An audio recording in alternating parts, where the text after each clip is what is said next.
Halo, Assalamualaikum warahmatullahi wabarakatuh. Perkenalkan, nama saya Laizen Fadila Farah, NPM 19130018.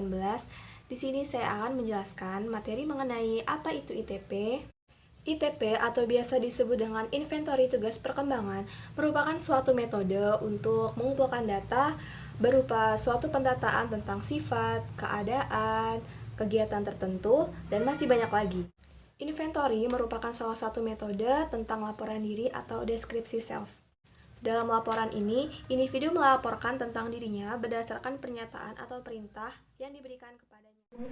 Assalamualaikum warahmatullahi wabarakatuh. Waalaikumsalam warahmatullahi wabarakatuh. Nama saya Haji Satria, NPM 19130072. Di sini saya akan melanjutkan materi selanjutnya yang sebelumnya, yaitu kelebihan dan kekurangan ITP. Kelebihan ITP yaitu yang pertama, melalui skor hasil ITP, konselor dapat lebih mudah memahami tingkat perkembangan individu. Yang kedua, alat asesmen yang dapat digunakan sebagai dasar penetapan program BK berbasis perkembangan individu.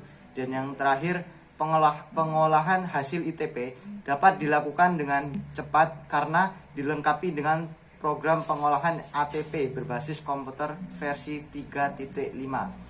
Selanjutnya, kekurangan dari ITP yang pertama yaitu belum dapat digunakan sebagai alat seleksi, baik untuk menentukan kelulusan maupun untuk penempatan. Yang kedua, skor ITP belum diuji hubungannya dengan aspek perkembangan atau aspek kepribadian lainnya, sehingga belum dapat digunakan untuk memprediksi aspek kepribadian secara lengkap. Dan yang ketiga, penggunaan ITP sebagai dasar pengembangan model bimbingan dan pengurusan perguruan tinggi telah diuji secara empirik, namun jumlah sekolah uji coba masih terbatas.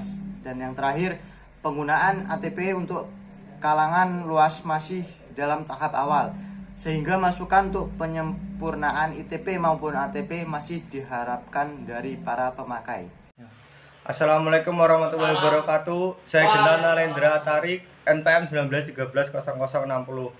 Baik, di sini saya akan melanjutkan dari materi sebelumnya, yaitu materi tentang peran dan fungsi konselor.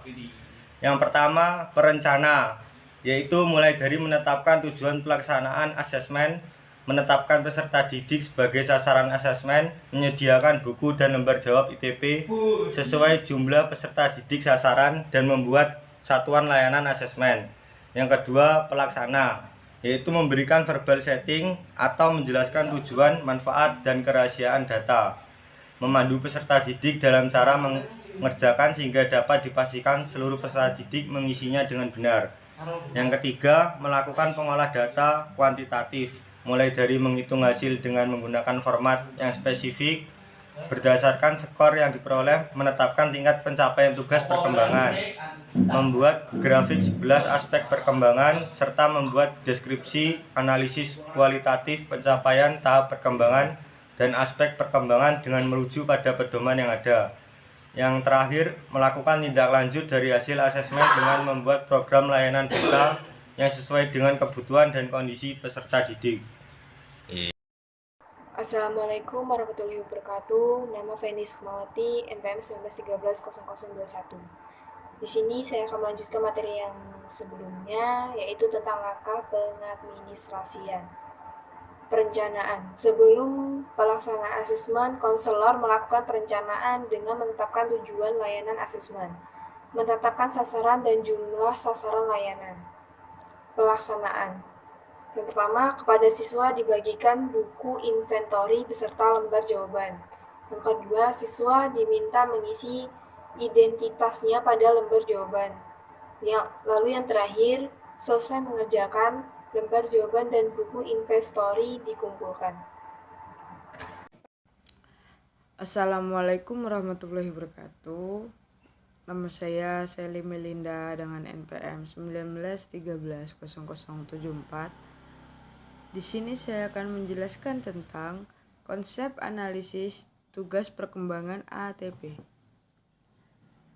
ATP mengungkap pencapaian tugas perkembangan siswa atau mahasiswi dalam keseluruhan aspek-aspek tugas perkembangan, yaitu landasan hidup religius, landasan perilaku etis, kematangan emosional, kematangan intelektual, kesadaran, tanggung jawab, peran sosial sebagai pria dan wanita, penerima diri dan pengembangannya. Tugas perkembangan ATP dapat dilengkapi dengan program komputer yang dirancang untuk mengolah dan menampilkan hasil ITP baik secara teks atau skor maupun secara grafis, sehingga memudahkan guru, bimbingan dan konseling atau konselor untuk memahami profil perkembangan yang dicapai siswa atau mahasiswa. Perkenalkan, nama saya Variesika, NPM 19130043. Di sini saya akan melanjutkan materi dari pemateri sebelumnya, yaitu tingkat pencapaian tugas perkembangan siswa. Tingkat pencapaian tugas perkembangan ini sangat bervariasi yang dicapai oleh setiap individu. Menurut Sunario Kartadinata tahun 2001 mengemukakan 9 tingkat perkembangan. Tingkat yang pertama yaitu tingkat prasosial. Individu belum mampu membedakan dirinya dengan lingkungannya. Sedangkan tingkat yang ke-9 yaitu tingkat integrasi, tingkat yang jarang dicapai oleh kebanyakan orang. Baik, di sini saya akan melanjutkan materi selanjutnya, yaitu G. Deskripsi perangkat lunak ATP. ATP adalah perangkat lunak berbasis Windows yang dikembangkan untuk mengolah lembar jawaban instrumen ITP. Pengolahan lembar jawaban ITP dengan ATP jauh lebih mudah dan cepat, atau 1 detik untuk 100 lembar jawaban pada komputer Pentium 400 dibandingkan dengan cara manual. Hasil keluaran ATP berbentuk grafik maupun tekstual.